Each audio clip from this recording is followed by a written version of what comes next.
នងសូសៀងចំរៀងរាត្រីចូលឆ្នាំកាលនងអូនផ្ដាំឲ្យបងទៅលេងអង្គបងបានយកការទៅថ្វាយទេវតាសូមប្រទានពរជួយថែអង្គឲ្យចិនទេព្រោះគេតំណែងខ្មែរ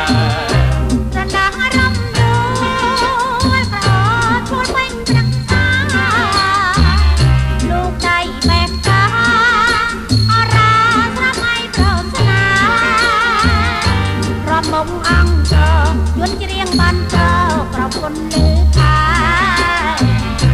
ពីលំកាញ់